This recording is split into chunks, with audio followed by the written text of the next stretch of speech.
लोकसभा चुनाव 2024 के तीसरे चरण का मतदान बेहद खास होने जा रहा है, क्योंकि इस चरण में दांव पर लगी है कुछ ऐसे बड़े दिग्गजों की किस्मत जिन पर इस समय पूरा देश नजरें टिकाए बैठा है।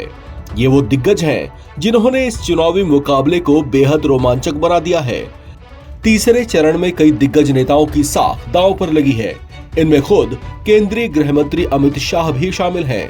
अमित शाह गुजरात की गांधीनगर लोकसभा सीट से मैदान में हैं। इनका मुकाबला कांग्रेस की सोनल रमण भाई पटेल से है। वहीं केंद्रीय मंत्री ज्योतिरादित्य सिंधिया की गुना सीट पर भी आज ही मतदान है।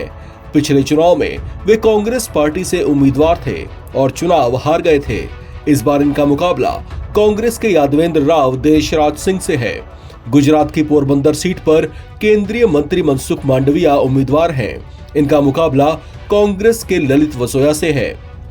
गुजरात की ही राजकोट सीट से केंद्रीय मंत्री पुरुषोत्तम रूपाला की किस्मत का फैसला आज होगा। उनका मुकाबला कांग्रेस के धनानी परेश से है, जबकि धारवाड़ सीट से केंद्रीय मंत्री प्रहलाद जोशी और एसपी सिंह बघेल की आगरा सीट पर भी आज ही मतदान है। इनका मुकाबला समाजवादी पार्टी के सुरेश चंद्र से है।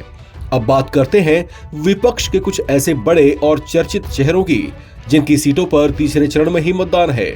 इनमें उत्तर प्रदेश की सुपर हॉट सीट मैनपुरी भी शामिल है। मैनपुरी से खुद सपा चीफ अखिलेश यादव की पत्नी डिंपल यादव मैदान में हैं।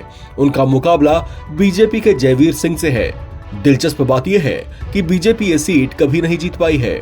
बहरामपुर सीट से अधीर रंजन चौधरी का मुकाबला यूसुफ पठान से होने जा रहा है। इस सीट पर मतदाता इनके भाग्य का फैसला आज ही करेंगे। मध्य प्रदेश की राजगढ़ सीट से कांग्रेस के दिग्गज नेता दिग्विजय सिंह, बारामती सीट से कांग्रेस की सुप्रिया सुले, जबकि विदिशा सीट से भारतीय जनता पार्टी के दिग्गज नेता और मध्य प्रदेश के पूर्व मुख्यमंत्री शिवराज सिंह चौहान चुनावी मुकाबले में हैं। इस सीट पर भी आज ही मतदान है।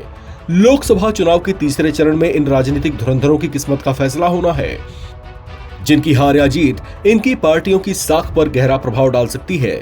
तीसरे चरण में राज्यवार बात करें तो इनमें गुजरात की 25, कर्नाटक की 14, महाराष्ट्र की 11, मध्य प्रदेश की 8, छत्तीसगढ़ की 7, बिहार की 5, असम की 4, उत्तर प्रदेश की 10, पश्चिम बंगाल की 4, गोवा की 2, दादर नगर हवेली की 2 सीटों पर मतदान है। 18वीं लोकसभा के लिए अब तक 2 चरणों में 190 सीटों पर मतदान हो चुके हैं। तीसरे चरण में इसके लिए 2993 उम्मीदवारों ने अपना नामांकन दाखिल किया था, जिनमें से 1563 नामांकन वैध पाए गए थे और अब चुनावी मैदान में 1351 उम्मीदवार हैं। इस खबर में फिलहाल इतना ही। बाकी अपडेट्स के लिए आप बने रहें एनबीटी ऑनलाइन के साथ।